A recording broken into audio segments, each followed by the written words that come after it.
et tous les responsables de la coalition, plus nos candidats, Ousmane Sandeng, Ndeye Marième Sow, Vincent Niafouna et Marie-Jo Diaby, qui ont travaillé de manière acharnée pour conscientiser l'électorat, conscientiser les élus locaux sur l'importance du Haut Conseil des collectivités territoriales, qui est une institution qui a été mise en place par le président de la République pour donner corps à l'acte 3 de la décentralisation et travailler avec comme objectif de développer le Sénégal à travers chaque territoire, à travers chaque collectivité territoriale. Nous remercions et félicitons les hauts conseillers sortants qui ont travaillé à nos côtés et qui ont pu aussi expliquer à l'électorat l'importance de cette institution et faire le rapport du travail qui a été fait depuis que le Haut Conseil a été installé. C'est ce qui explique aujourd'hui ces résultats qui sont pour nous extrêmement satisfaisants puisque nous avons eu un taux de participation de 54%, plus de 54%, et plus de 53% ont voté pour la liste Benno Bokk Yakaar.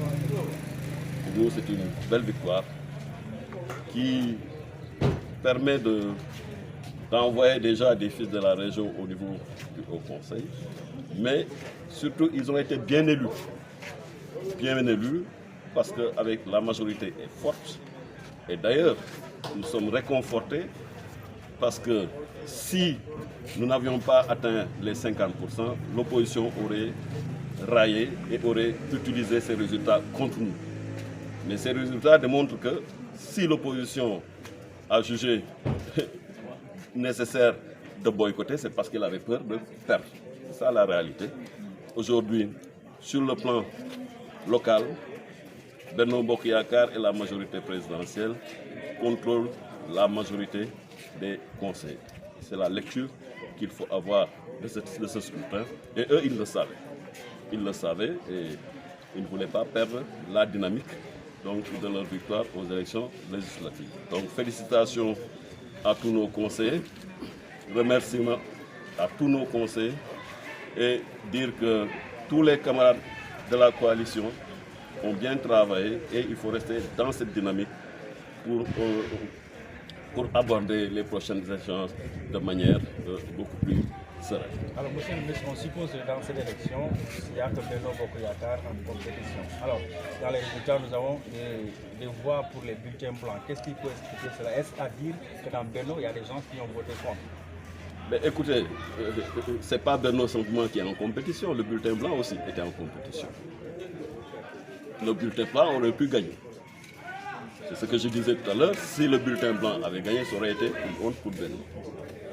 Mais Benno a bien gagné, a largement gagné. Maintenant, il n'y a pas que les conseillers, c'est la preuve aussi qu'il n'y a pas que les conseillers de Benno qui ont voté. D'autres conseillers de l'opposition, sûrement, sont venus voter. Donc, et ils ont voté dans le sens qu'il faut. Et il y a une personne qui a mal voté. Donc, c'est ça la démocratie. C'est ça la démocratie. C'était aussi l'objectif qui était visé.